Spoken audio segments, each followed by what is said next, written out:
Alrighty, I hope everybody is enjoying their desserts. We got a real treat for you tonight, two of our former great communicators who are going to share their tips for success both in this competition and beyond.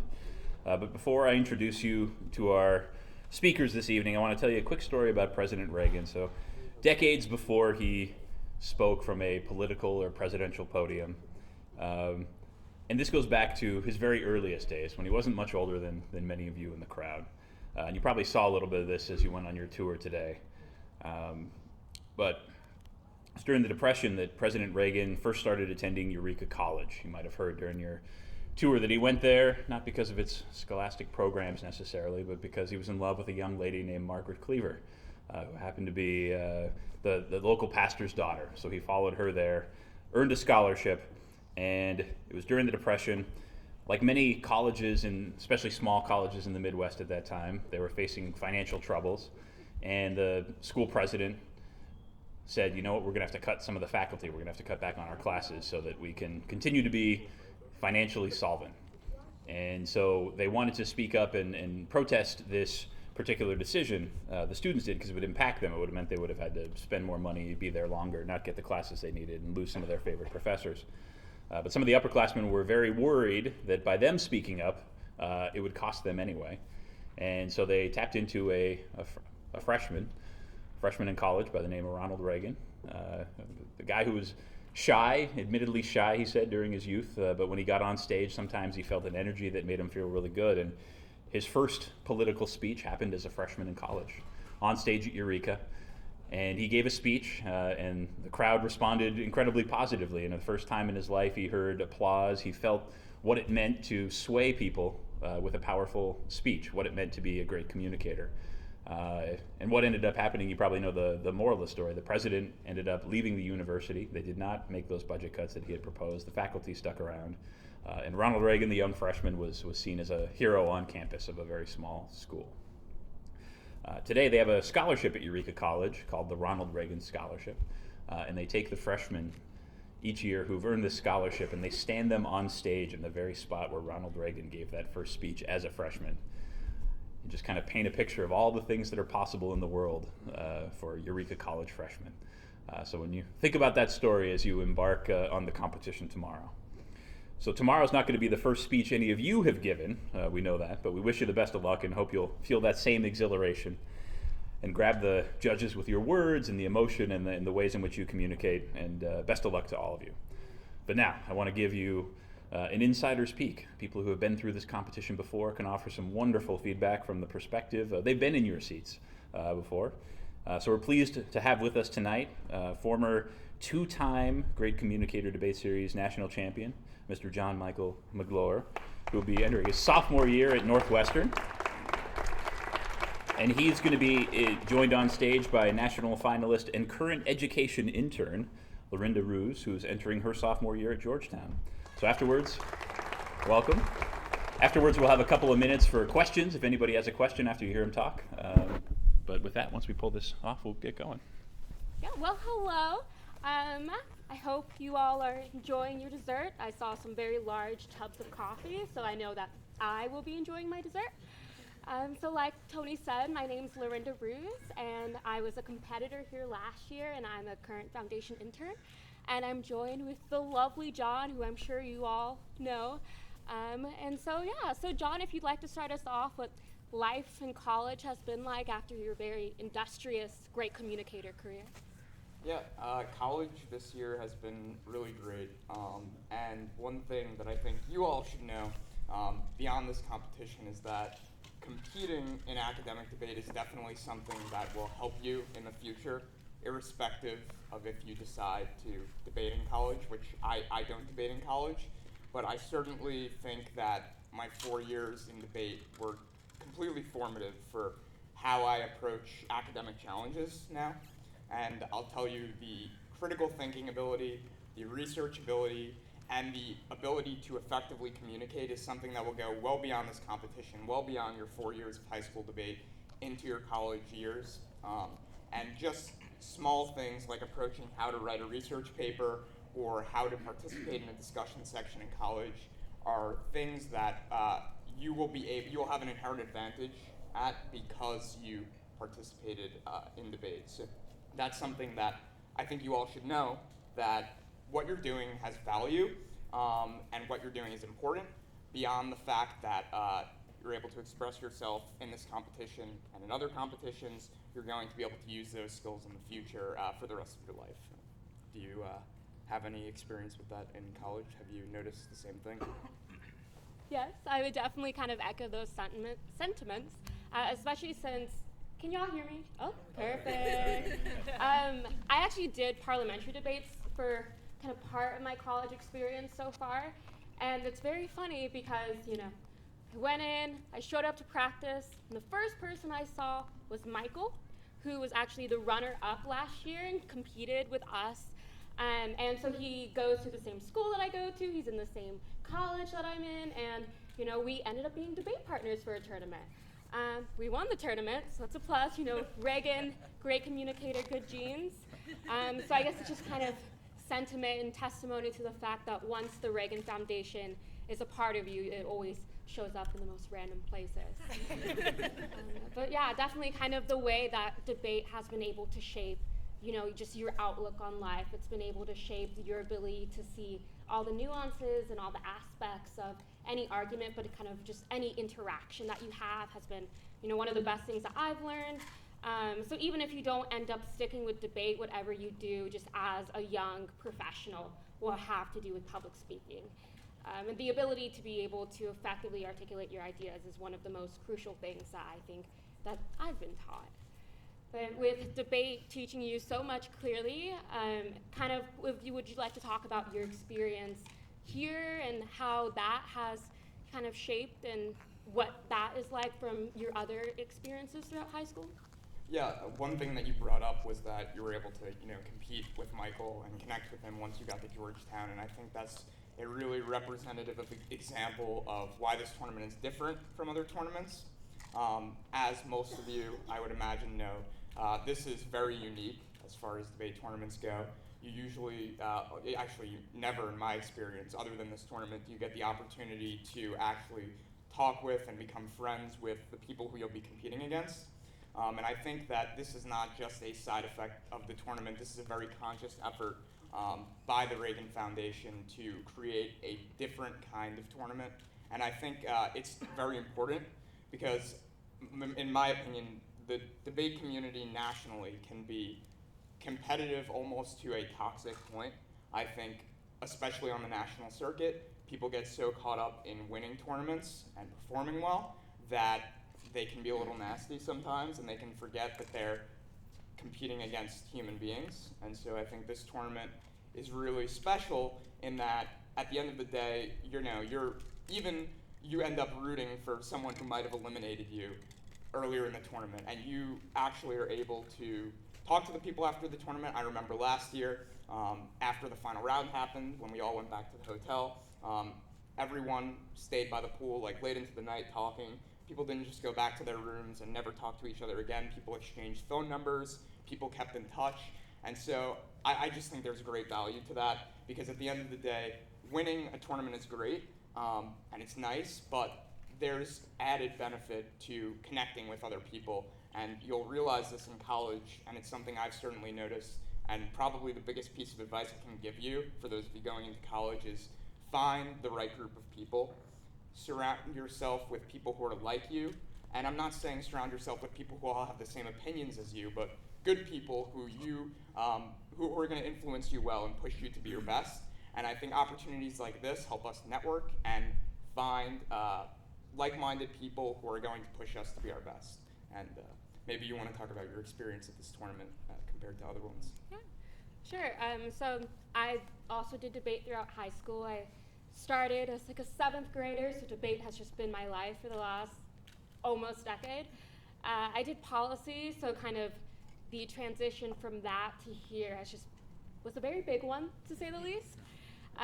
But the ability to kind of, like John was saying about this tournament values so much relationship building. So there's the relationship building with competitors, the ability for me to show up today and already a couple of you have said hi because you remember me, and I'm like, hi, we debated, oh my gosh, it's so weird, but also it's not at all just because of the fact that we were able to have those genuine interactions and genuine conversations. So on top of the fact that you're building relations with your fellow competitors, and that's such a rare opportunity unfortunately, rare opportunity in what often can be, like John said, and at times toxic debate community, depending on where you are and depending what area. But you're also able to build relations with your audience when you're engaging with them. And that's another aspect that's really important, that the fact that there even are moderator questions where your audience is literally able to talk to you in return during the debate, or the fact that you're encouraged to use humor and your personal stories and your vulnerability to be able to communicate a part of who you are to your audience, that level of engagement is something that's really powerful and unique to this type of tournament. And I think that on top of it being unique, but it is really applicable when you go out in the real world, that, we often can be so used to just prepping our arguments and then kind of just screaming for 8 minutes what we want to say, and then the round just keeps on going. But the fact that in the real world, when you make an argument, someone's going to be talking back to you, that you're able to kind of practice some of those skills here is just a really great opportunity. Yeah.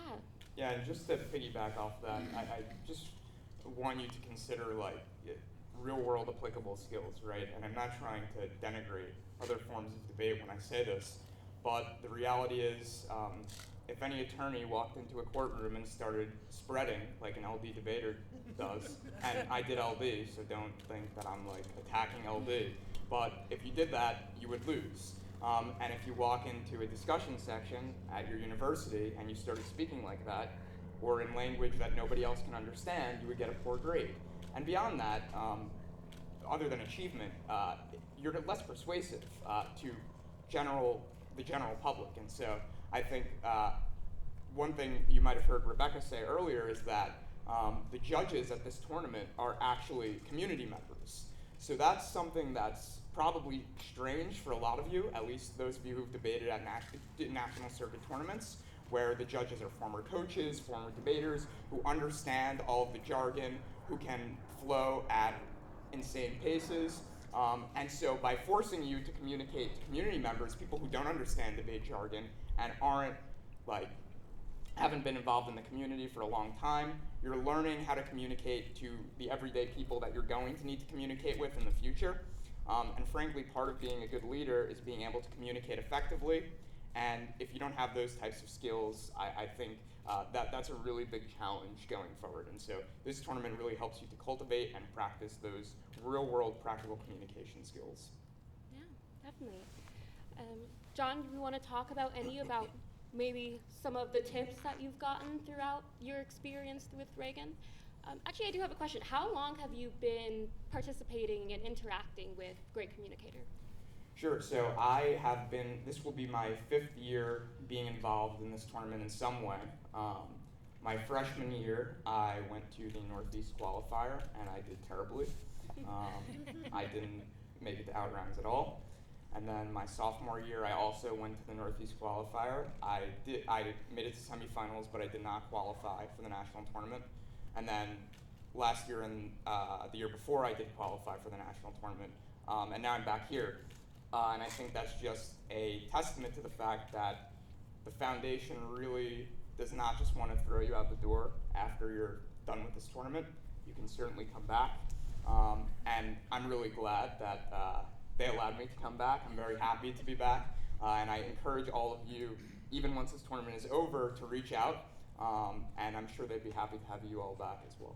And I'm sure you, of course, have some experience coming back. Yeah, definitely. The amount of engagement following this one interaction, or maybe if this is some of y'all's second time here, the amount of engagement that the foundation makes sure to provide you is astronomical. So I go to school in DC, and I got an invitation in my email. It was like, hey, you're a Reagan alumni. Come to this cool little thing at I think it was the Willard or the Intercontinental Hotel. I didn't know what hotel it was, but I just knew it was really fancy, and it was right next to the White House, so I was like, definitely.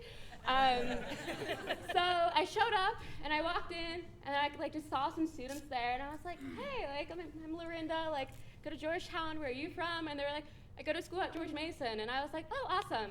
I talked to the next student, and I was like, oh, what school do you go to? They're like, I go to school at George Mason. I'm like, super cool, big George Mason crowd here. And it turns out this was actually this award ceremony for LTAP. And so as part of the program, they all were centered at George Mason, which I probably should have known before I agreed to come. But despite the fact that I embarrassed myself through countless of interactions of asking a really, really obvious question, every single one of them was willing to kind of open their arms and just welcome me in because they too were a part of the Reagan family. And they understood kind of the connection that we had, and even after that kind of little ceremony and being able to observe their progression and to such a great program as well.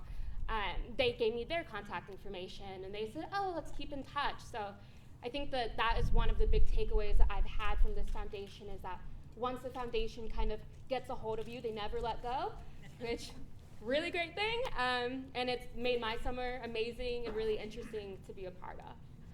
Yeah, so John, we have some very excited debaters who are ready to go tomorrow. Do you have any advice, any kind of game insider secrets? I don't know about insider secrets, but there are definitely some recommendations that I would give you guys. The first thing is, I think this has kind of been beat to death already, but the importance of effective communication. I'm not gonna recapitulate this, but you really need to make sure that you're explaining everything clearly. Do not assume your judges know something. Do not assume your judges understand certain terminology. Speak as if you're speaking to a general member of the public, because you are. But beyond that, one thing I noticed over the 2 years competing at the national competition is there's sort of this confusion that strong rhetoric and persuasive rhetoric and telling a narrative is incompatible with strong evidence and making sure that you're backing up your claims. And so I think the idea that you should only be focused on rhetoric and there should be no sort of backing of what you're saying is something that you need to be careful about.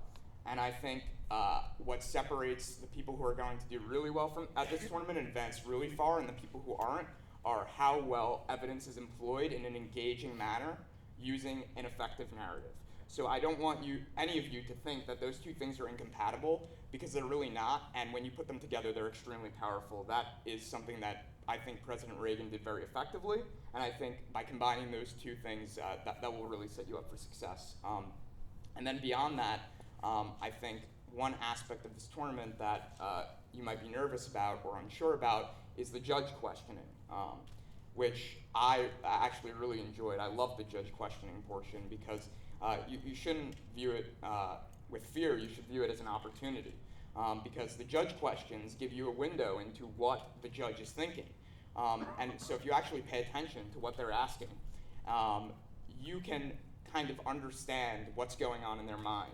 And you can use their questions to try to figure out what points do they think are most important. What should I hammer home in the conclusion? Please answer the questions. You see on presidential debates all the time, these candidates will get asked questions and they totally don't answer at all. Not all of them, but sometimes they totally deflect the question. Please do not do that. Because one, it makes it seem like you cannot come up with an answer, but two, it's a wasted opportunity. By answering the question effectively, I think you can really increase your likelihood of winning the round, because think about it, the rest of the round is just you speaking.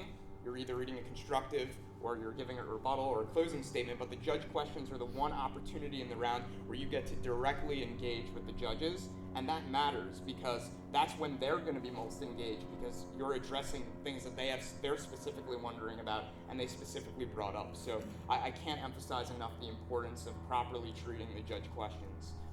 Yeah, no, definitely.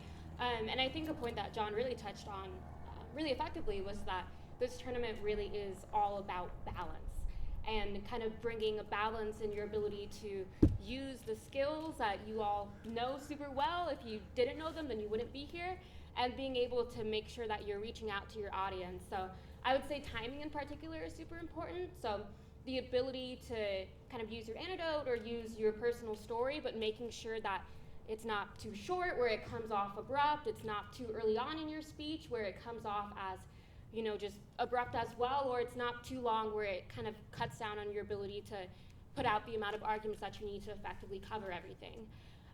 But on top of just timing, on top of just some of the strategic things, you all are in California, and it is a beautiful day, and tomorrow it's going to be a beautiful day.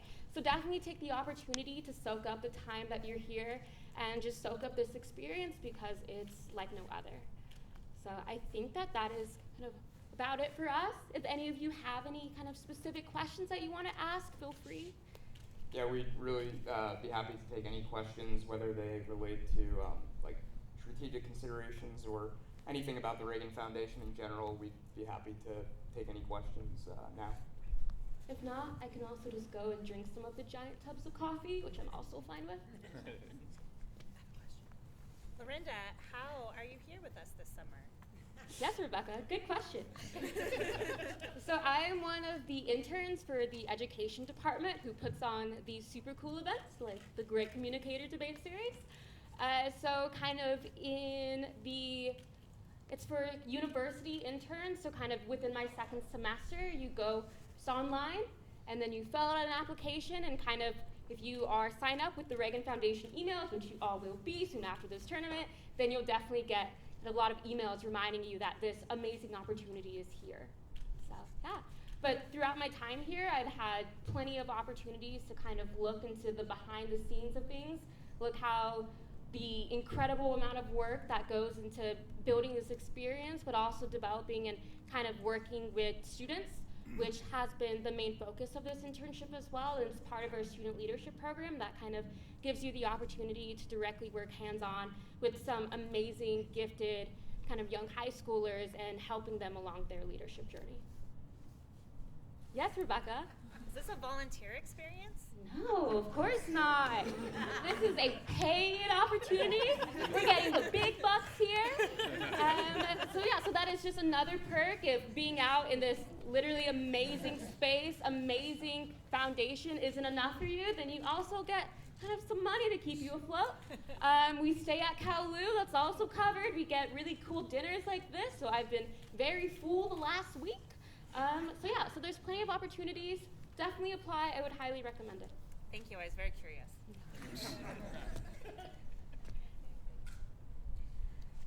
Anything else? Yeah. Okay, so a question about the debate rounds, I guess. So when you guys debated, did you go all paper? And if so, how did you keep everything organized throughout, so many rounds? Yeah, I only used paper. I didn't use a laptop at all at this tournament. Frankly, I don't think it's necessary. Because I'll tell you this now, I didn't, unlike other tournaments, I didn't really write out pre-prepared responses. I didn't have blocks, because I think that this tournament is more about adapting to what you hear in round than sounding pre-prepared. And at least for me, if I wrote out responses beforehand, I would sound pre-prepared, which was something I was really trying to avoid. And frankly, if you just think about presentation and what the judges are looking for, I just think it's more clean. And whether or not you agree, if you agree, it's more professional. It looks more professional, I think, to read off of paper. So that would be my recommendation. As far as keeping things organized, the only 2 sheets of paper I had in the round were my constructive and then a legal pad. So there wasn't much in the way of kind of organizing other documents. So my recommendation is to go the simple route and have flow paper and your constructives. Yeah, I also used mostly paper, just about it. I think there was my freshman year I used my laptop, and I had like the debater's nightmare of your laptop dying mid-speech. So kind of just after that, I kind of went ahead and just decided that paper was my best way. It really was not. There wasn't too much to organize. I had my constructive. I had my, just my general citations. I didn't really have cards or anything with me, which I highly recommend that you don't have cards. And then just I had my flow. It also is really good for audience engagement as well, that sometimes having a laptop there can really be a barrier to kind of reaching out and targeting your audience. Yeah. What's your favorite thing that you've learned about President Reagan, either through the foundation or just in general? Very good question. Can can have some prep time. I think the favorite thing that I've learned about President Reagan is just what a simple man he was. The fact that this was a man who would go to a very humble ranch. I don't know, I'm sure some of you have heard of Reagan's ranch, and there's an exhibit in the museum. And the fact that he went there frequently and he put up all the fences there. He did all the manual labor to kind of preserve the ranch. That's just, to me, indicative of the kind of person he was. He didn't need to live in the most luxurious conditions. He wasn't super concerned about appearances. He was more concerned about how he treated people and just living a good life and being kind to people, I think. And I think that's something that I really admire. And I think it goes to show that you don't have to be nasty and rude and aggressive to be a strong and effective leader. And I think that's a great example for everyone here. I would say that I don't know if I have a specific memory or fact. I think just his ability to impact people. As we all observed from Ms. Drake's wonderful remarks today, just the ability that he was able to consider every single person he crossed by and the impact that he made on every single person, whether it was the custodian or whether it was the prime minister. I think that ability to have heart and the vulnerability that it takes to share your experiences and the vulnerability and strength that it takes to be able to engage people and not let your pride kind of stop you from that are all things that I thought were wonderful. But not that. I recently learned that the blue jelly bean was created specifically for President Reagan, so there could be red, white, and blue jelly beans. So it's another fact. Any other questions? Okay, going once? How open have you found college campuses in terms of variety, panoply of ideas? And when you have not found it open, a true marketplace of ideas, truly broad-minded, how do you deal with that? Yeah, I can start with that one. So I go to Georgetown, so school in DC, and it attracts a lot of politically minded students. I would say that the campus is fairly diverse with opinions. It's a Jesuit university, so on top of political opinions, their approach to interfaith dialogue is something that I was really drawn to and something that stood out to me in my first year there. So I would say that I found that my campus experience has been pretty open, but in the moments that I have found where maybe I was shut down really quickly or that maybe a campus club that I was part of maybe didn't receive the same recognition that another did, I guess I would just handle it just by recognizing that that is the world that we live in, that especially in this day and age, people's approach to things can be very partisan or can be very staunch. However, I've found that when you open your heart to someone and view every person and every interaction from an empathetic standpoint, that really can be crucial in opening a lot of doors and figuring out that, yes, we have all these divisions, but also we are all college students who deal with these same midterms, deal with the same papers, deal with the same long hours, and that having something that unites us is something that carries us through. So, Yeah, I've generally had a good experience in that regard. Like one of the organizations that I'm a part of is called Northwestern Political Union, and our mission is pretty much explicitly to encourage bipartisan dialogue. So we have weekly meetings where we have a resolution, and it's a political resolution that has something to do with what's going on, and we bring in all different segments of the political spectrum. We have people on the far left, people on the far right, people in the middle. We have two main speakers, one who supports the pro of the resolution, one who speaks the con, and they get to make opening and closing statements, but the rest of the room gets to express their opinions in between the opening and closing. So we meet for an hour every week. We also bring speakers onto campus from all across the political spectrum.